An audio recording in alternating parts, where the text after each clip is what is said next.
وأشهد أن لا إله إلا الله وحده لا شريك له وأشهد أن محمدا عبده ورسوله. قال الله تعالى في كتابه الكريم: يا أيها الذين آمنوا اتقوا الله حق تقاته ولا تموتن إلا وأنتم مسلمون.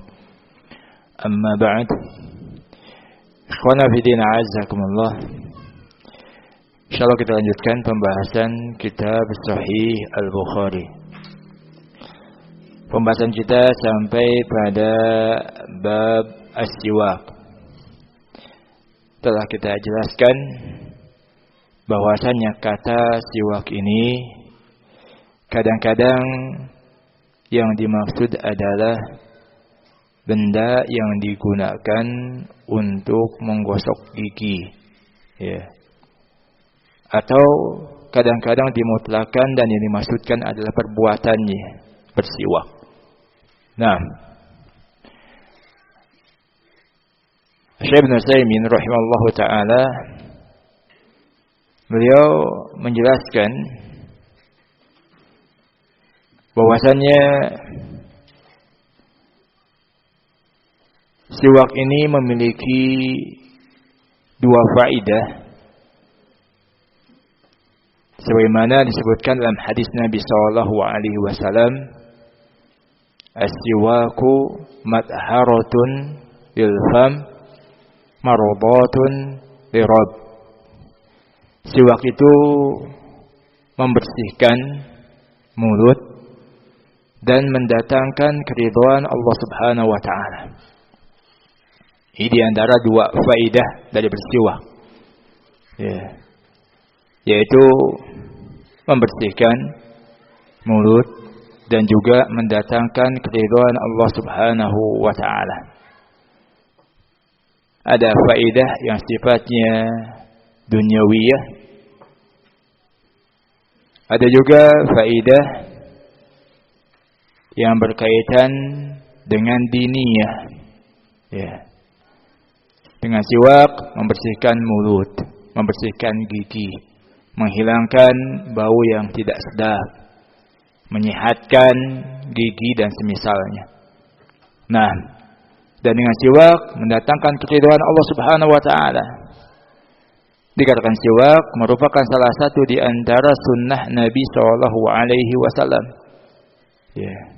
Sampai kata Syekh Ibnu Utsaimin, walau lam yakun minhu illa ridha Rabb Subhanahu wa ta'ala lakafa. Kalau seandainya tidak ada faedah yang lain dari siwak itu selain mendapatkan keridhaan Allah Subhanahu wa ta'ala, niscaya sudah cukup. Nah, dengan siwak sebab mendatangkan keridhaan Allah Subhanahu wa ta'ala, sehingga Rasulullah sangat senang bersiwak, ya. Sehingga siwak disunahkan dalam setiap keadaan. Nah, akan tapi ada beberapa keadaan yang sangat ditekankan untuk bersiwak, ya. Di antaranya ketika bangun dari tidur. Nah, kita jelaskan hadis Nabi sallallahu alaihi wasallam ketika beliau bangun dari tidur malam, menggosok atau membersihkan mulutnya dengan siwak. Nah, dan mulut di sini masuk di dalamnya gigi, langit-langit mulutnya dan juga lisan, lidah, ya. Sehingga siwak tidak hanya khusus pada gigi saja. Seperti menyatakan oleh Al-Hafidz Ibnu Hajar rahimahullahu taala bahwasanya siwak ini tidak khusus hanya kepada gigi saja. Nah, tapi siwak juga, ya, bisa digunakan pada lisan. Nah, dan juga bisa pada langit-langit mulut kita, ya. Secara umum Rasulullah mengatakan tadi, seperti Ibnu Abbas, yasusu fahu bisiwak, membersihkan mulutnya dengan siwak. Masuk di dalamnya tadi pada giginya, lisannya atau langit-langitnya. Nah, bahkan sampai Nabi SAW bersiwak ya, sampai ada keluar suara seakan-akan mau muntah. Dikatakan tarful lisan ala lisani. Ya, ujung tarful siwak ala lisani. Ujung siwak ada pada lidahnya beliau. Nah, sekali lagi dalil yang menunjukkan bahwa siwak itu tidak khusus pada gigi saja. Nah, ya, bersiwak bisa pada lisannya, nah lidahnya supaya bersih, atau juga pada langit-langit mulutnya. Nah,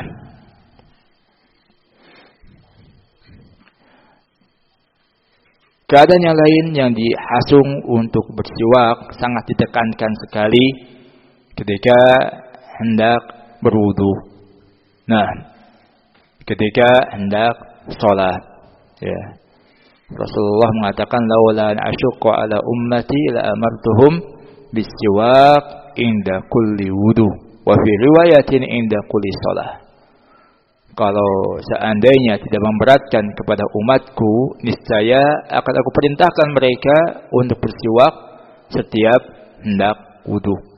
Dan riwayat yang lain setiap hendak salat. Nah, dan juga disunahkan, sangat ditekankan ketika masuk rumah. Ya. Nabi SAW sebelum masuk rumah, beliau bersiwak terlebih dahulu. Nah, ya. Dan juga ketika hendak membaca Al-Quran, nah, bersiwak. Ya. Dan juga ketika mengalami perubahan bau mulut. Nah, ini diantara waktu-waktu yang sangat ditekankan untuk bersiwak. Yang jelas pada asalnya, pada setiap waktu dihasung, disunahkan untuk bersiwak. Dan pada waktu-waktu yang kita sebutkan tadi, lebih ditekankan lagi. Nah, ya.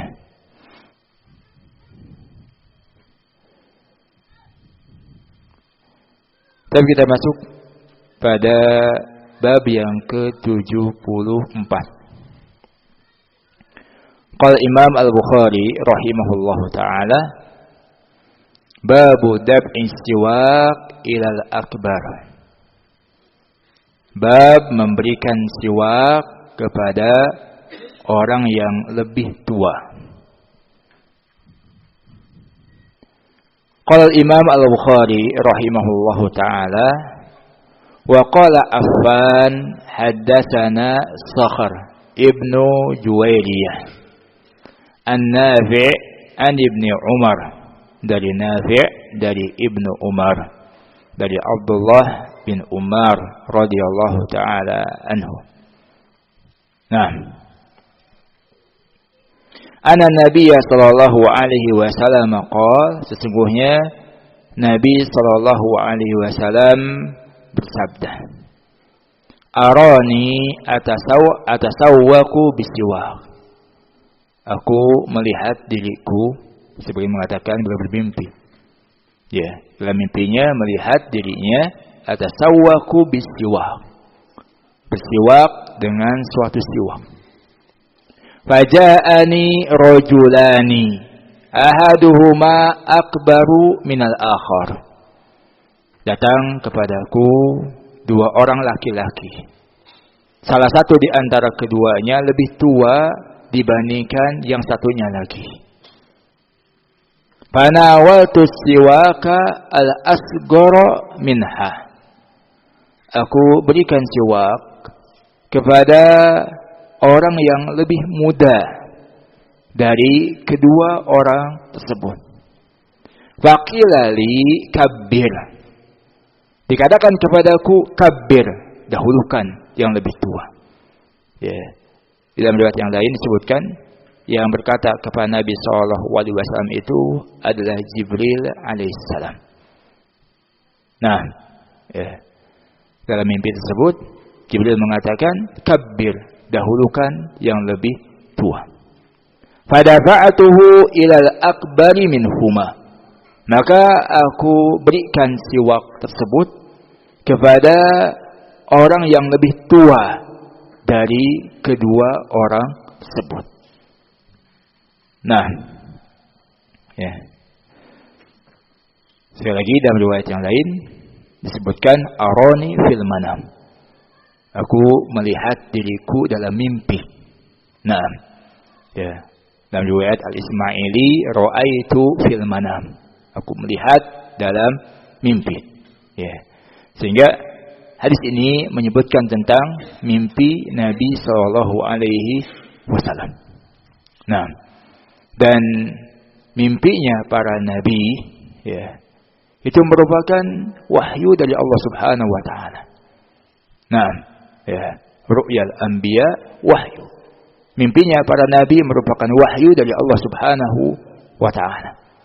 Ya. Nah, seperti halnya mimpi Nabi Ibrahim alaihissalam. Nah, ya. Sampai mengatakan kepada anaknya bahwasanya inni ara fil manam. Ya bunai, inni ara fil manam anni adbahuk fanzur mada tara. Nabi Ibrahim mengatakan kepada putranya Nabi Ismail alaihissalam, wahai anakku, aku melihat dalam mimpiku, aku menyembelihmu. Ya, perhatikan apa pendapatmu. Nabi Ismail memahami bahwa mimpi ayahnya ini bukan hanya adghasu ahlam, ya, bukan mimpi yang kosong tanpa ada makna. Ya. Nah,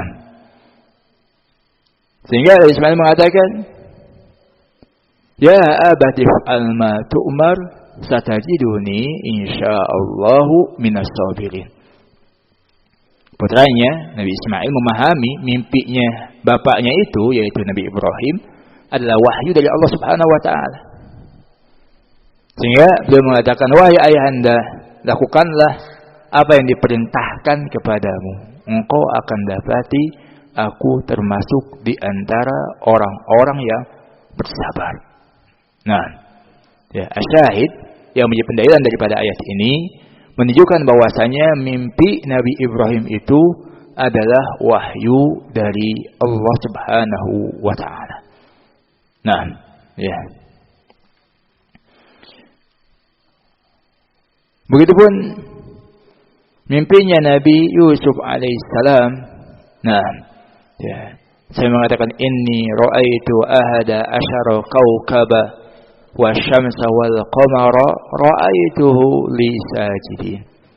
Nah, aku melihat ya, ada 11 bintang, matahari dan bulan. Semuanya itu sujud kepadaku.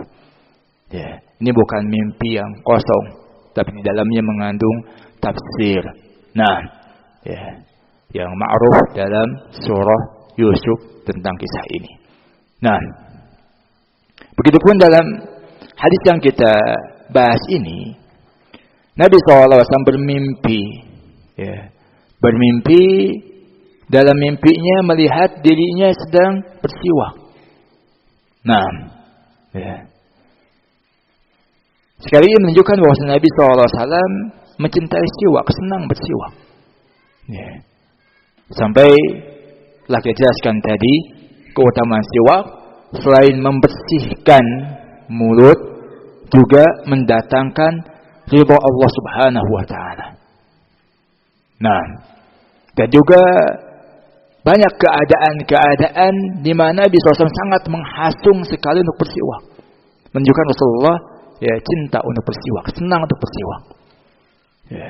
Bahkan ketika Rasulullah SAW sakit, nah, beliau melihat saudaranya Aisyah radhiyallahu taala anhu sedang bersiwak. Nah, ya. Ketika melihat Rasulullah SAW ingin juga bersiwak. Nah, akhirnya berikanlah siwak tersebut kepada Nabi SAW dan Rasul bersiwak dengannya. Nah, menunjukkan Rasulullah orang yang sangat senang bersiwak. Ya. Dan termasuk di antara sunnah Nabi SAW yang sangat ditekankan. Nah, sampai Rasul mengatakan tadi, kalau aku tidak memberatkan kepada umatku, akan aku perintahkan untuk bersiwak setiap hendak wudu. Dalam riwayat setiap hendak melaksanakan sholat. Nah, kembali kepada yang kita bahas. Dalam mimpi tersebut, tiba-tiba datang dua orang, yang satu lebih tua, yang satu lebih muda. Ya.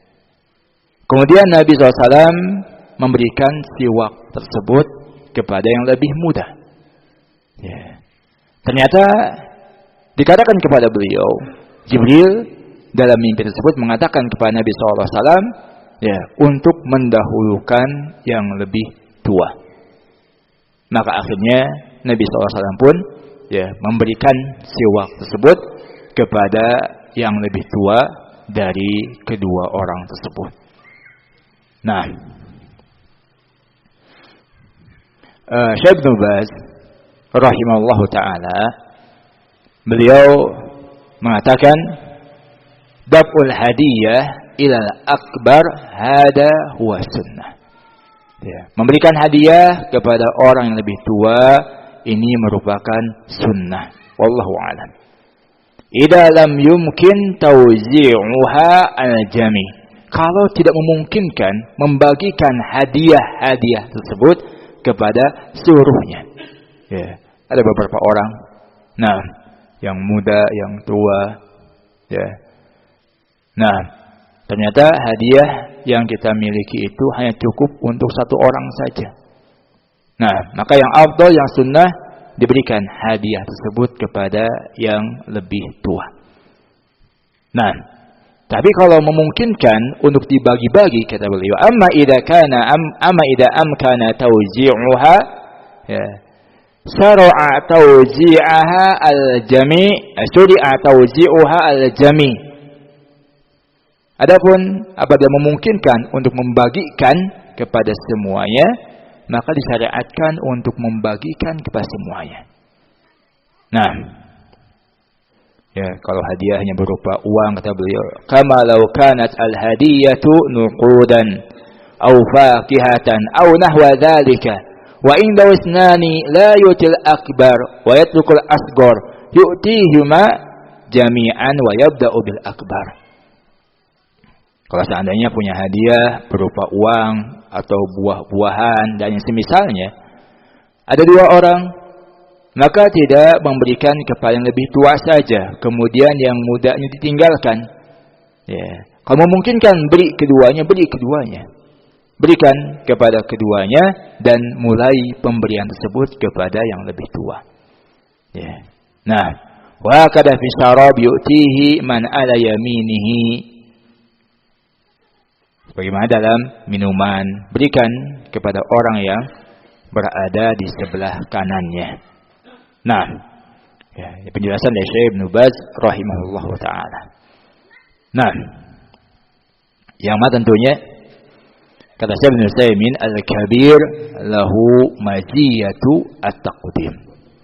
Ya, orang yang tua, nah, memiliki kelebihan untuk didahulukan.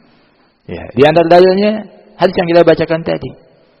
Ya, ketika Nabi SAW memberikan kepada yang lebih muda, ya, maka Jibril mengatakan kabir, ya, dahulukan yang lebih tua. Nah, begitupun dalam kisah Abdullah bin Sahal. Nah, ya, ketika itu bapaknya ingin berbicara. Nah, ya, Rasulullah mengatakan kabir, dahulukan yang lebih tua, Ya. Begitupun dalam masalah imamah. Nah, menjadi imam. Ya. Yang paling utama yang hafalan Al-Qur'annya lebih banyak. Ya. Kalau sama, maka siapa yang lebih dalam masalah sunnahnya? Kalau ternyata sama juga, siapa yang lebih dahulu hijrahnya? Nah, kalau ternyata lebih sama juga, Rasul mengatakan aqdamuhum silman au qala sinnan. Ya, yang lebih tua usianya. Nah, ya, sehingga menunjukkan bahwasannya Islam ini, nah, menghormati orang-orang yang lebih tua. Nah, ya, dalam masalah pemberian hadiah pun mereka lebih dahulukan. Dalam masalah imam pun, kalau tadi dalam bacaan Al-Qur'annya sama, dalam mengenal sunnahnya sama, dalam hijrahnya sama, atau masuk Islamnya sama, nah, maka dahulukan yang lebih tua. Nah, bal kabir lahu ihtiram. Nah, kata Syekh Ibnu Utsaimin, al-kabir, orang yang tua itu memiliki hak untuk dimuliakan. Nah, dan kata beliau, wa minal mu'assir anna an-nas al-an istahanu bil kabir. Ya. Perkara yang sangat disayangkan, sesungguhnya manusia sekarang ini mereka merendahkan, menghinakan orang-orang yang tua. Wasaru la yahtarimunahu. Mereka tidak memuliakannya, tidak menghormatinya. Hatta innal insan la yahtarimu abahu. Ya, sampai seseorang tidak memuliakan, tidak menghormati bapaknya. Ma'anna li abihi haqqu kibar wa haqqu al-ubuwah. Padahal bapaknya itu memiliki hak dikarenakan usianya lebih tua daripada anaknya. Yang kedua, hak sebagai bapak. Nah, ya. Orang yang tua, walaupun bukan orang tua kita, memiliki hak untuk dimuliakan, dihormati. Apalagi kalau orang yang tua itu adalah orang tua kita. Ya.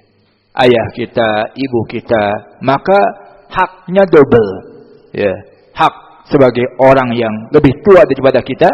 Yang kedua, hak sebagai ayah, hak sebagai ibu kita. Nah, lakin tahawanan nas bihadil umur. Akan tapi manusia meremehkan perkara-perkara ini. Nah, ya. Nasallahu salamah wal afiyah. Baik.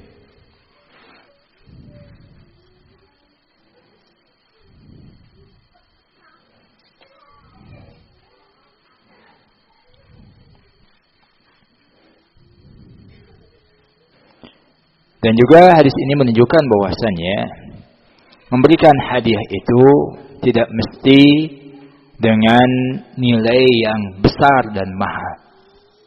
Ya. Nah, sesuatu yang bermanfaat, walaupun nilainya kecil, nah itu bisa dijadikan sebagai hadiah. Ya.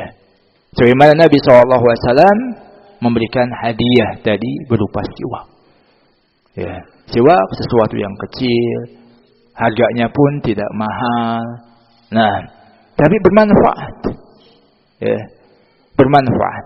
Nah, sehingga sesuatu yang bermanfaat bisa kita jadikan hadiah kepada yang lainnya.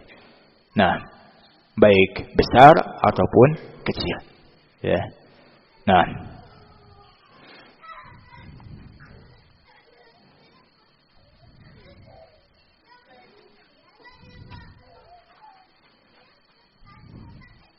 wa qala Abu Abdullah ihtasarahu Nu'aim an Ibn Mubarak an Usamah an Nafi' an Ibn Umar. Ya. Berkata Abu Abdullah, siapa Abu Abdullah di sini? Yang dimaksud? Al-Imam Al-Bukhari. Nah, punya beliau Abu Abdullah. Ya. Berkata Imam Al-Bukhari, nah, ihtasarahu Nu'aim an Ibn Mubarak. Nu'aim Ibn Muhammad yang dimaksud, ya. Beliau meringkas matan ini dari Ibn Mubarak. Nah, an Usamah. Usamah, siapa Usamah sini? Usamah bin Zaid Al-Laisi Al-Madani. Nah, An-Nafi' an Ibn Umar. Ya. Usama tadi bukan Usama sahabat. Nah, dari kalangan tabi'ut tabi'in atau atba'ut tabi'. Nah, Usama bin Zaid Al-Laisi Al-Madani. Ya.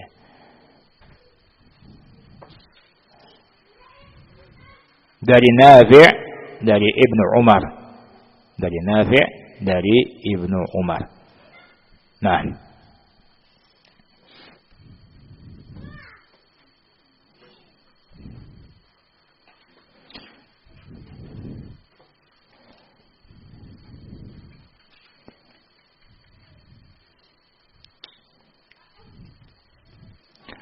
masuk pada bab yang ke-75. Qala Imam Al-Bukhari rahimahullahu taala. Babu fadli man bata al-wudu. Bab keutamaan orang yang tidur dalam keadaan berwudu. Ya. Nah, Syekh Ibnu Baz rahimahullahu taala beliau mengatakan fihi syar'iyatu ya hada dzikri wa kaunuhu akhiru syai'. Nah, beliau menyebutkan nanti hadis yang kita bacakan ini berkaitan dengan disyariatkannya zikir ya ketika hendak tidur. Nah, dan juga dijadikan sebagai akhir yang dia ucapkan. Ya, sebelumnya berwudu, kemudian ketika hendak tidur membacakan zikir yang akan dijelaskan dalam hadis ini. Qala Imam Al-Bukhari rahimahullahu taala. Hadatsana Muhammad ibnu Muqatil. Menceritakan kepada kami Muhammad ibnu Muqatil. Nah, qala akhbarana Abdullah. Mengkhabarkan kepada kami Abdullah, yakni Abdullah ibnu Mubarak. Nah, akhbarana Sufyan. Mengkhabarkan kepada kami Sufyan Ats-Tsauri rahimahullahu taala.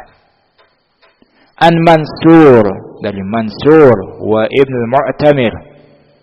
Nah, an Sa'ad bin Ubaidah, dari Sa'ad bin Ubaidah an al-Bara ibn Azib, dari Bara ibn Azib radhiyallahu taala anhu. Ya. Sahabat hadis yang kita bacakan ini yaitu Al-Bara ibn Azib radhiyallahu taala anhu. Nah,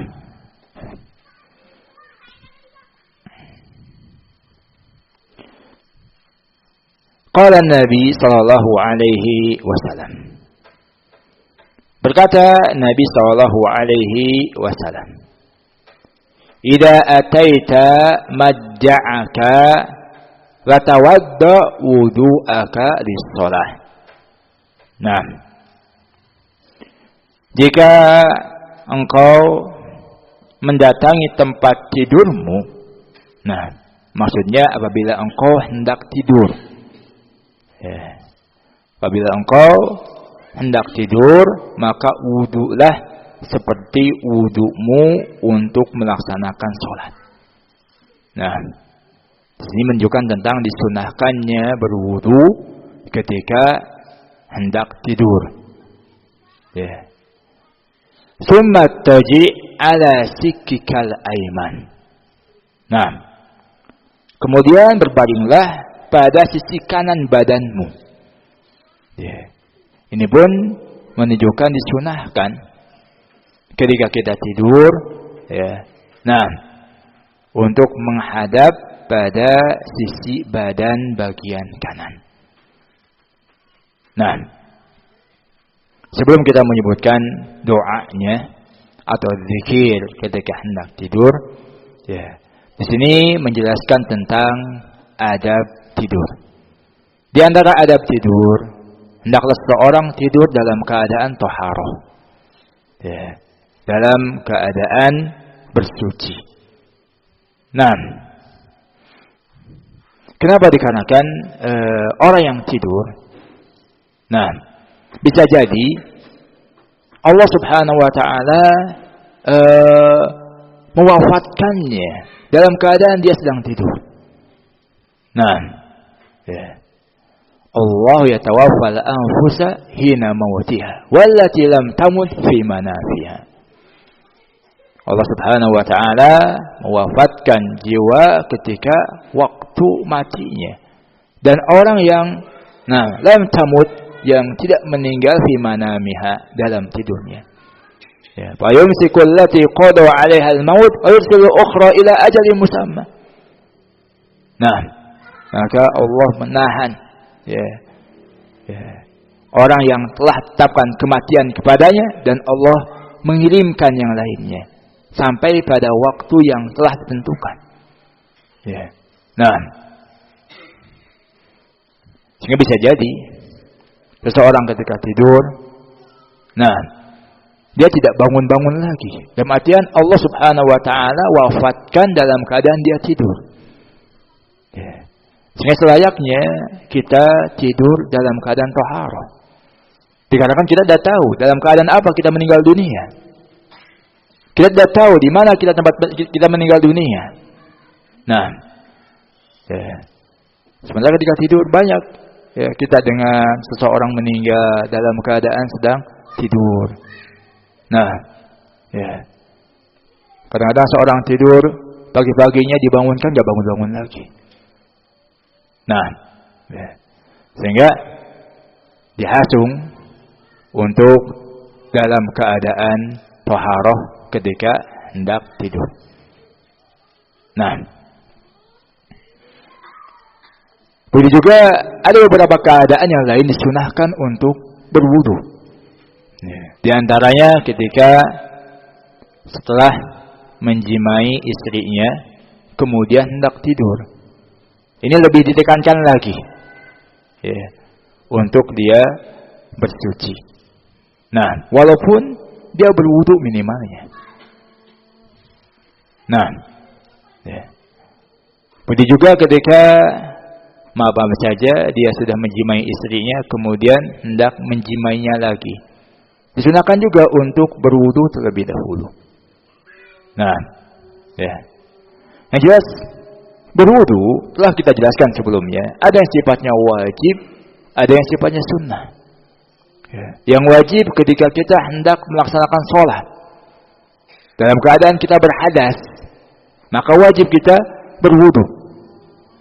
Nah, ada pun yang sunnah, tatkala kita hendak melaksanakan sholat dalam keadaan kita masih memiliki wudu, maka disunahkan untuk tajdidil wudu, memperbaharui wudu. Khilaf di antara para ulama ketika hendak membaca Al-Quran, apakah hukumnya wajib berwudu ataukah sunnah? Sebagian mengatakan wajib, sebagian mengatakan sunnah. Nah, begitu juga tadi kita sebutkan ketika hendak tidur, termasuk di antara waktu disunahkannya berwudu. Nah, atau ketika hendak mengulang hubungan suami istri, disunahkan juga untuk berwudu. Nah,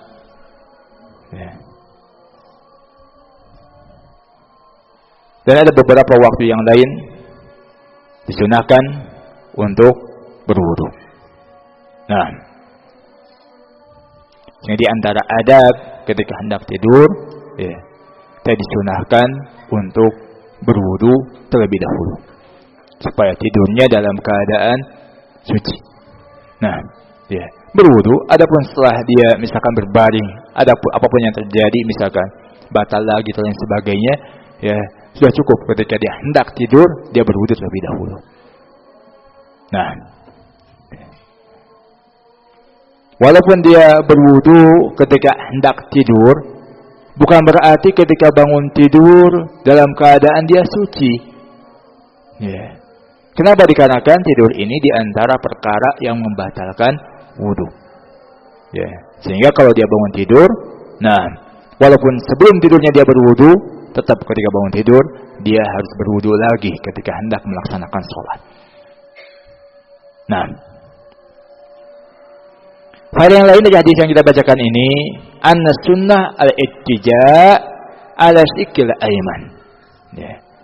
Yang sunnah itu berbaring pada sisi badan bagian kanan. Nah, di antara illah alasan Rasulullah menghasung ya, tidur ke sisi sebelah kanan. Qasim Musaimin kila innahu lama kana al-qalbu fil janib al-aysar fa innal insan idza nama al-janib al-aysar istaghraqa fin naum aksar. Kata beliau dikarenakan ya ketika al-qalb jantung ya, ini berada pada bagian sebelah kiri ya.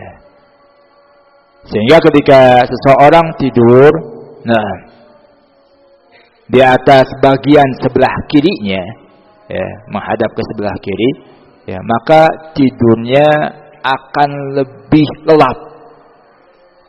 Nah, li'annahu yabqal qalbu mustarihan habitan.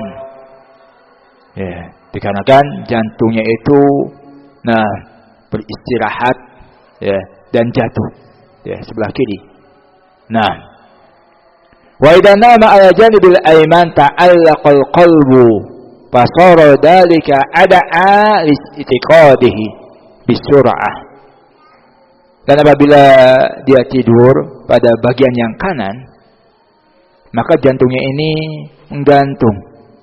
Nah, terkait ya tidak sampai jatuh dikatakan dia sebelah kanan sementara jantungnya ada di sebelah kiri, dada sebelah kirinya.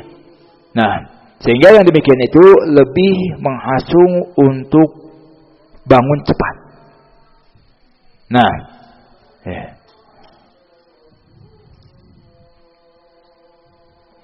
Sehingga dia bisa lebih cepat melaksanakan nanti qiyamul lail, ya, bisa lebih cepat juga bangun tidurnya melaksanakan sholat subuh, ya, tidak terlalu lelap dalam tidurnya sampai terlewatkan waktu-waktu yang utama, ya, qiyamul lail atau sholat subuh atau yang semisalnya. Ini antara hikmahnya sebutkan Syekh Ibnu Utsaimin rahimahullahu taala. Nah,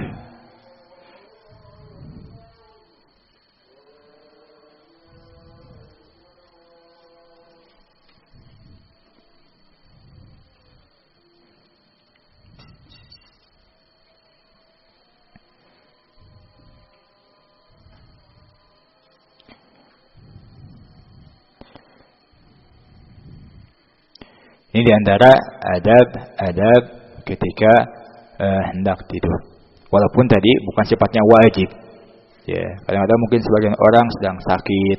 Nah, ya ketika menghadap sebelah kanan bisa menghadap sebelah kiri. Nah, ya.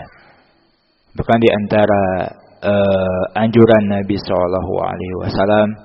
Nah, tatkala kita tidur kemudian mengalami mimpi buruk atau lain sebagainya, ya, dan merubah posisi tidur kita. Nah, ya, misalnya sebelah kiri, sebelah kanan. Nah,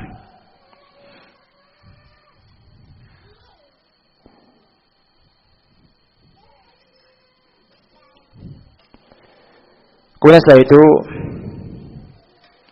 Rasulullah mengatakan setelah tadi berwudu, kemudian berbaring pada bagian yang kanan, summa qul, kemudian ucapkanlah Allahumma aslamtu wajhi ilaik.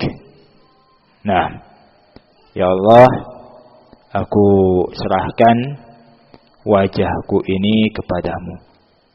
Nah, aku pasrahkan wajahku kepadamu. Wa fawwadtu amri ilaik. Nah, dan aku serahkan urusanku kepadamu. Wa alja'tu dhahri ilaik.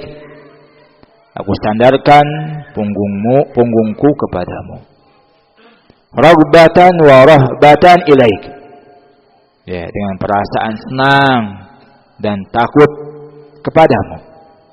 Nah, la malja'a wa la manja minka illa ilaik. Ya. Tidak ada tempat berlindung dan menyelamatkan diri dari siksa-Mu melainkan kepadamu. Nah, Allahumma amantu bi kitabika alladhi anzalta. Ya Allah, aku beriman kepada kitabmu yang engkau turunkan. Wa bin nabiyyika alladhi arsalta. Dan aku beriman kepada nabimu yang engkau utus. Nah, ini di antara zikir yang diajarkan tatkala kita hendak tidur.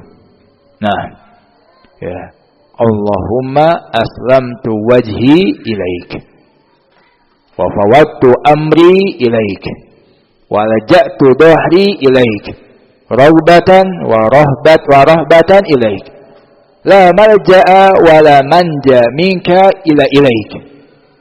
Ya, Allahumma amantu bi kitabika alladhi anzalta wa bi nabiyyika alladhi arsalta. Kalau kita tidur dalam keadaan seperti itu, berwudu terlebih dahulu, kemudian menghadap ke sebelah kanan, kemudian membaca zikir ini, kata Nabi SAW, fa in mutta min lailatika fa anta ala fitrah. Nah, jika engkau meninggal pada malammu itu, maka kamu meninggal dalam keadaan fitrah. Nah, ya, dalam keadaan suci, dalam keadaan bersih. Waj'alhunna akhira ma tatakallamu bihi, dan jadikan zikir itu, ya, bacaan atau ucapan yang paling akhir engkau ucapkan ketika hendak tidur. Nah,